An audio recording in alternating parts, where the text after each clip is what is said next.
La bague de promesse.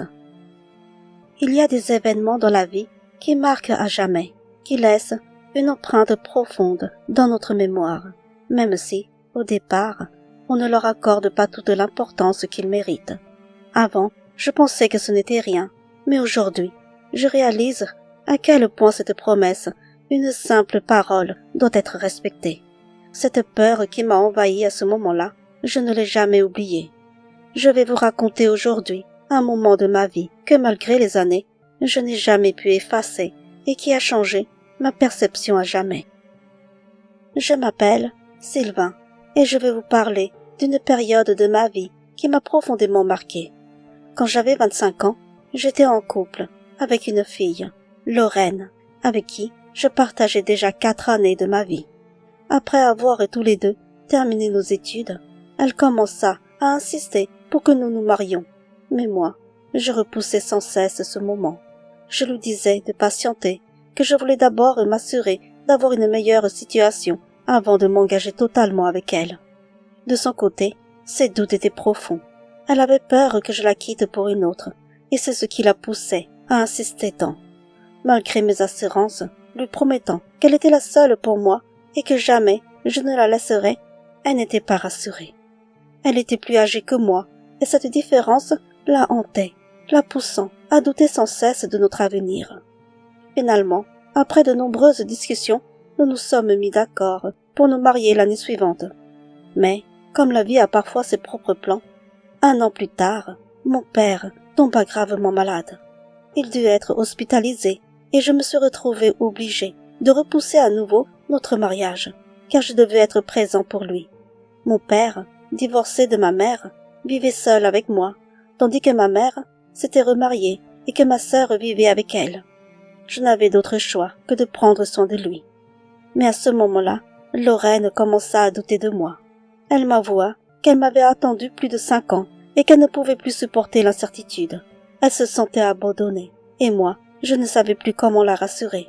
Après une énième dispute, je me suis retrouvée face à un dilemme intérieur. Et c'est là, dans un élan de désespoir, mais aussi de sincérité, que l'idée m'est venue. Acheter une bague, un symbole, une promesse, un gage de mon amour et de mon engagement. Mais est-ce que cela suffirait à la rassurer?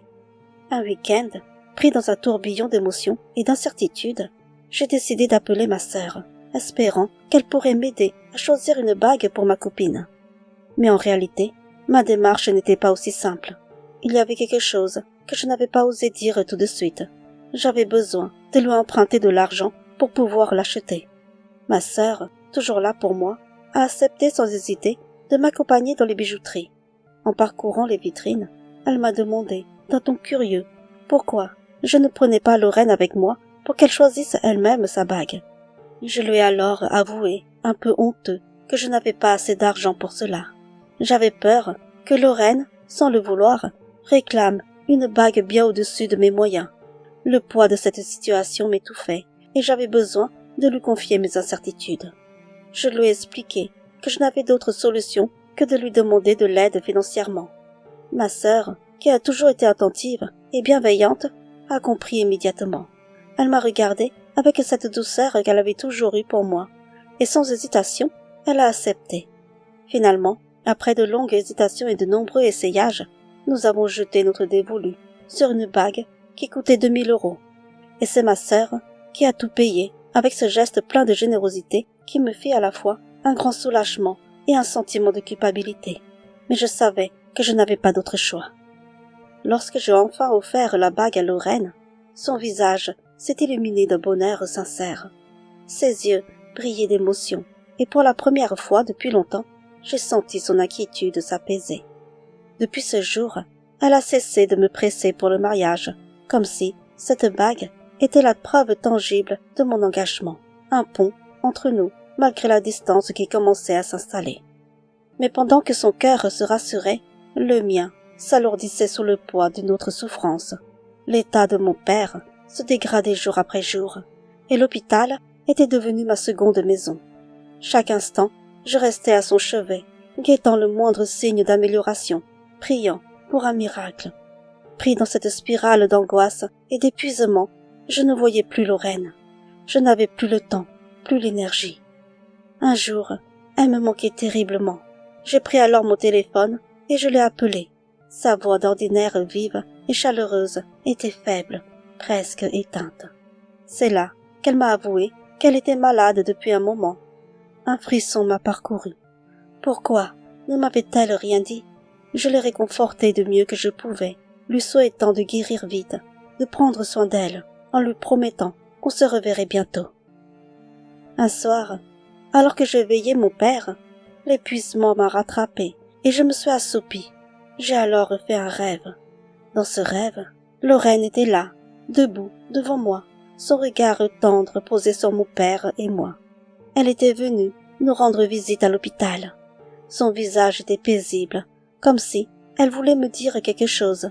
Puis, brutalement, je me suis réveillée. Mon cœur battait fort. Ce n'était qu'un rêve. Et pourtant, une sensation étrange m'envahissait, comme si ce rêve portait un message que je ne comprenais pas encore. Je me suis allongée sur le lit pliant que les infirmières avaient installé près de mon père, un lit étroit et inconfortable, mais qui me permettait de rester auprès de lui certaines nuits. L'épuisement pesait sur mes paupières, et peu à peu, je sombrais dans un demi-sommeil. Pourtant, un bruit étrange me tira brusquement de cet état. Un léger grattement, comme si quelque chose se mouvait sous le lit. Mon cœur se serra, une angoisse sourde monta en moi. J'essayais d'ignorer ce son, de me convaincre que ce n'était rien. Mais soudain, un murmure glissa dans l'obscurité. « Sylvain, Sylvain, Sylvain. » Mon corps se figea, le sang se glaça dans mes veines. J'ouvris grand les yeux et bondis du lit, scrutant la pièce avec panique. Il n'y avait personne. Seule la lumière tamisée de la chambre d'hôpital peignait les murs froids d'une lueur blafarde. Le cœur battant, je m'approchai de mon père, cherchant une explication rationnelle. « Papa, c'est toi qui m'as appelé? Tu as besoin de quelque chose ?» Mais il ne répondit pas. Son souffle était calme, régulier. Il semblait plongé dans un profond sommeil. Une sensation oppressante m'envahit, une présence invisible, une atmosphère lourde et inexplicable. Je n'étais pas tranquille dans cette chambre. L'air semblait plus froid, le silence plus pesant. Incapable de supporter cette tension, je sortis précipitamment dans le couloir et me dirigeai vers le poste des infirmières pour demander un café. Ma voix tremblait légèrement. J'avais besoin de chaleur, de quelque chose de réel pour me raccrocher à la réalité. Cette nuit-là, le sommeil ne vint jamais. Seule, une étrange sensation me suivit, un pressentiment que je n'arrivais pas à chasser. Le lendemain, le cœur serré d'une étrange appréhension, j'ai tenté d'appeler Lorraine. J'avais besoin d'entendre sa voix, de m'assurer qu'elle allait mieux, mais ce ne fut pas elle qui répondit. À l'autre bout du fil, une voix tremblante, brisée par les sanglots, m'a transpercée, celle de sa mère. « Sylvain, Lorraine est partie. » Je n'ai pas compris tout de suite. Partie? Où ça? Mon esprit refusait d'assembler les pièces, comme s'il cherchait désespérément une autre signification à ces mots. Elle est décédée, hier soir. Le sol s'est dérobé sous mes pieds. Mes jambes sont devenues floues, vacillantes, incapables de me porter. J'ai eu la sensation d'être aspirée dans un gouffre sans fond, de basculer dans un cauchemar dont je ne trouvais pas l'issue. Ma gorge s'est nouée, les mots ne venaient plus. Pendant que sa mère continuait, en larmes, à m'expliquer les circonstances de sa mort, ma tête bourdonnait. Non, ce n'est pas possible. Je lui avais parlé. Elle était malade, mais elle allait tenir. Elle devait tenir. Puis soudain, une voix m'a arraché à mon état de sidération. « Monsieur, venez vite, c'est votre père. Son état est critique. » Une infirmière me regardait avec insistance, et en une fraction de seconde, j'ai dû ravaler ma douleur et courir vers une autre peur, une autre perte. J'ai traversé les couloirs à toute vitesse, priant pour ne pas arriver trop tard. Mais lorsque j'ai franchi la porte de sa chambre, tout s'est figé. Mon père était parti. Le médecin s'est approché de moi, la voix basse, compatissante, me disant qu'il était désolé. C'était fini. Mon corps n'a plus tenu. J'ai senti mes forces me quitter et je me suis effondrée. En un instant, j'avais tout perdu. Lorraine, mon père, deux âmes que j'aimais, arrachées le même jour, comme si le destin s'acharnait à me briser d'un seul coup. Un vide immense s'est creusé en moi, une douleur si violente qu'elle ne trouvait même plus de larmes pour s'exprimer, juste un hurlement silencieux, enfermé dans ma poitrine, prêt à m'étouffer. Les jours qui suivirent furent un tourbillon de douleur et de responsabilité. Malgré le chagrin qui m'écrasait, je n'avais pas le choix. Je devais me ressaisir pour organiser les funérailles de mon père. Chaque décision, chaque formalité me semblait irréelle, comme si j'étais spectateur de ma propre vie, prisonnier d'un cauchemar sans fin. Quant à Lorraine, ses parents m'avaient informé que ses funérailles auraient lieu quelques jours après celles de mon père.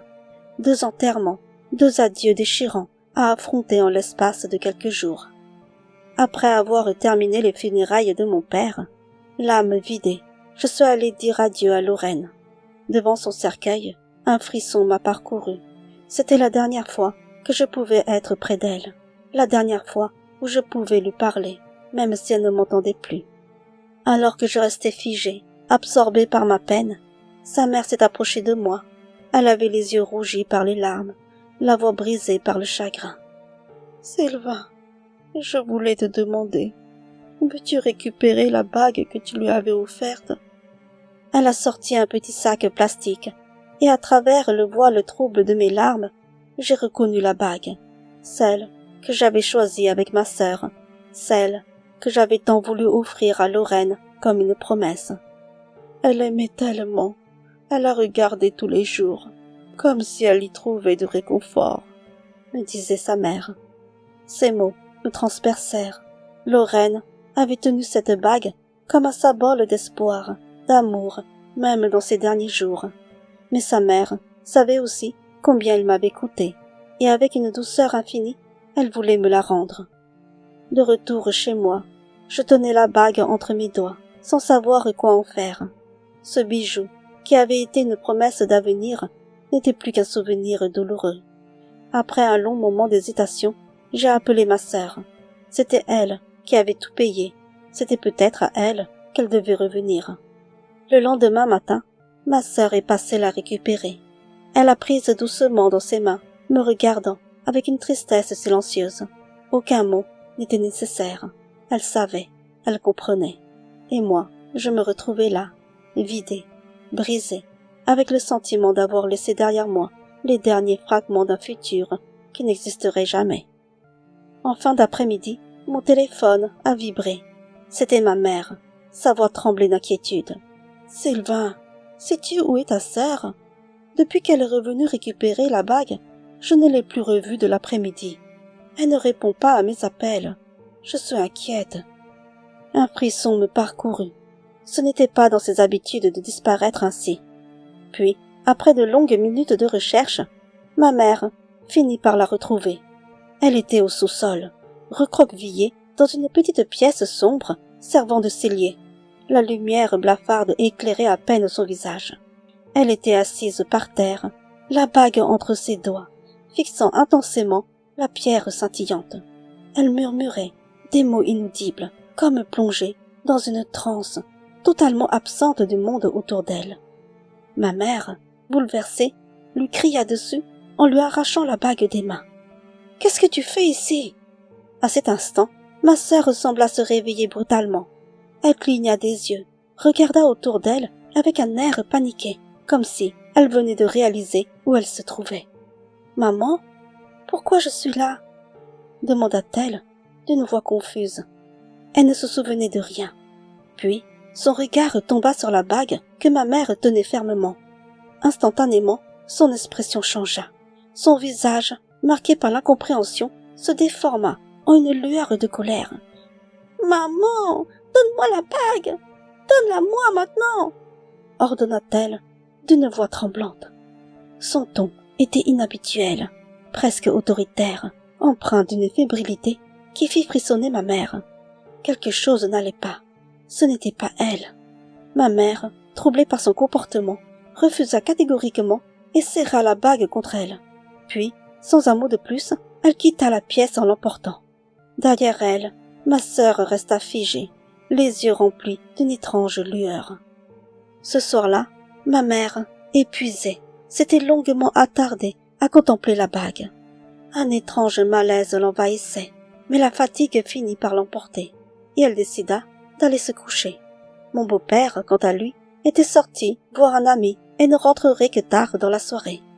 À peine s'était-elle allongée que le sommeil l'engloutit doucement, la plongeant dans cet état flottant entre rêve et réalité. Mais soudain, un bruit sec la fit tressaillir. Sa porte venait de claquer violemment. Elle tenta de bouger, de se redresser, mais son corps lui semblait lourd, paralysé par une force invisible. Son cœur battait à tout rompre. Puis, lentement, elle parvint à entr'ouvrir les yeux, et ce qu'elle vit la glaça d'effroi.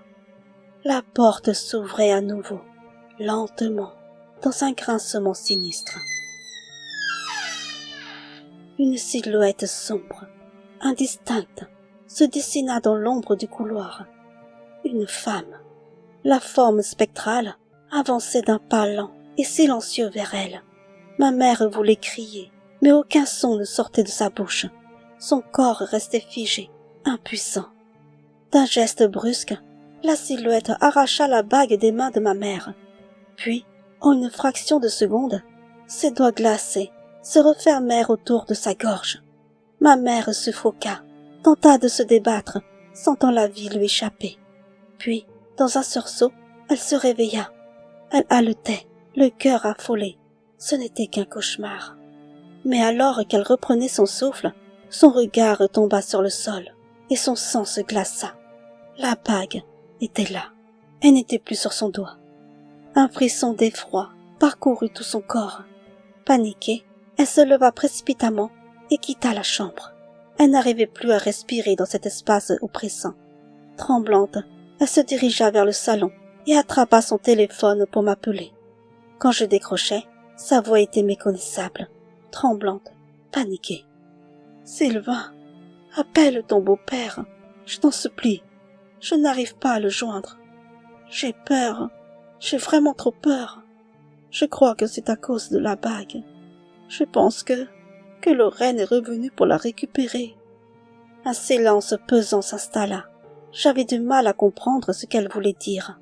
Elle me raconta alors ce qui venait de se passer. La paralysie, l'étrange silhouette, la bague au sol, et l'état inquiétant de ma sœur un peu plus tôt. « Je ne veux plus de cette bague chez moi, Sylvain. Elle doit partir d'ici. Viens la récupérer au plus vite. » Lorsque j'arrivai chez ma mère, je la trouvai bouleversée, le visage marqué par la peur. Elle avait tellement paniqué qu'elle n'avait rien trouvé de mieux à faire que de mettre la bague dans un sac plastique et de la jeter dehors, dans le jardin, comme si elle s'en débarrassait d'un objet maudit. Il faisait nuit noire, et l'idée de fouiller dehors, dans le noir et l'obscurité, me mit mal à l'aise. Je décidai d'attendre le lendemain matin pour récupérer la bague. Ma mère, encore tremblante, m'installa un matelas dans le salon pour que je puisse passer la nuit chez elle. Je tentais de me détendre, mais un étrange sentiment pesait sur moi. Finalement, épuisée, je finis par sombrer dans un sommeil agité. C'est alors que je fis ce rêve. J'étais pris entre une envie pressante, mais étrangement, au lieu de me diriger vers les toilettes, mes pas me menèrent vers la baie vitrée, comme si quelque chose m'y attirait. Sans même réfléchir, je l'ouvris et sortis dans le jardin. Et là, devant moi, Lorraine était là. Son visage était paisible, illuminé d'un sourire doux. Elle était debout, sous la lueur blafarde de la lune, contemplant la bague scintillant à son doigt. D'une voix douce et mélodieuse, elle me demanda « Sylvain, quand est-ce que tu vas m'épouser ?» Un frisson glacial me parcourut l'échine. Mon souffle se coupa. Je savais que ce n'était pas possible. Je savais qu'elle était morte. D'une voix tremblante, je répondis « Lorraine, tu es morte. je ne peux pas t'épouser. » Son sourire s'effaça aussitôt. Ses yeux, autrefois de douceur, devinrent sombres, insondables, un gouffre de ténèbres. « Je ne suis pas morte, Sylvain. Je resterai là, à t'attendre. » Son regard noir me transperça, me figeant sur place. Une terreur sourde s'empara de moi. Je me réveillai en sursaut, le souffle court, trempé de sueur. Mon cœur battait à tout rompre. Sans réfléchir, j'allumai aussitôt la lumière, cherchant désespérément un repère rassurant dans la pièce. Mais l'angoisse ne me quittait pas. Ce rêve, non, ce cauchemar, était bien trop réel. Je jetai un coup d'œil à l'horloge murale, 4 heures du matin. Incapable de me rendormir, j'allumai la télévision, laissant le bruit remplir le silence oppressant du salon. Les heures s'écoulèrent lentement. Je restai éveillé, les yeux rivés sur l'écran, attendant fébrilement l'arrivée du matin. Le lendemain matin, une angoisse sourde nous étreignait, alors que nous fouillions désespérément le jardin. Ma mère, mon beau-père et moi avons retourné chaque recoin, fouillé chaque buisson, scruté le sol en quête de la bague, mais elle restait introuvable. Le sac plastique gisait là, vide, comme si quelque chose l'avait ouvert et s'était emparé de la bague. Ne sachant que faire, nous avons fini par abandonner les recherches. Mais ce fut une erreur, car les nuits suivantes furent un véritable cauchemar. Lorraine revenait, chaque nuit, pour me hanter. Parfois, elle apparaissait devant moi, la bague scintillant à son doigt, son visage illuminé par un sourire inquiétant. « Sylvain, quand est-ce que nous nous marierons ?» D'autres fois, elle n'avait plus la bague. Son regard était noir, ses traits déformés par la colère. Elle me harcelait, sa voix résonnant dans ma tête. « Rends-moi la bague, rends-la-moi !» Je n'en pouvais plus. Ma mère, terrifiée par mon état, comprit que nous devions absolument retrouver cette bague. Elle alerta toute la famille, demandant leur aide pour ratisser le jardin de fond en comble. Et finalement, nous l'avons retrouvée. Elle s'était échappée du sac et avait roulé jusque dans un creux entre 2 dalles du sol. Une fois la bague entre nos mains, nous n'avions pas perdu une seconde. Ma mère et moi sommes allés directement voir la mère de Lorraine. Nous lui avons tout raconté, nos cauchemars, les visions, la présence oppressante de Lorraine chaque nuit. En nous écoutant, les larmes coulèrent sur ses joues. Elle aussi voyait sa fille en rêve, mais dans ses songes, Lorraine pleurait sans cesse, réclamant sa bague. Avec un regard rempli de tristesse, sa mère récupéra la bague et nous remercia. Puis, sans attendre, elle se rendit au cimetière et alla déposer la bague sur la tombe de Lorraine. Ce n'est qu'à partir de ce jour-là que Lorraine cessa enfin de me hanter. Aujourd'hui encore, ces événements restent gravés en moi, comme une cicatrice invisible que le temps n'a pas réussi à effacer. Bien que ma vie ait avancé, que je sois désormais mariée et entourée d'amour, certaines nuits, l'ombre du passé revient me frôler.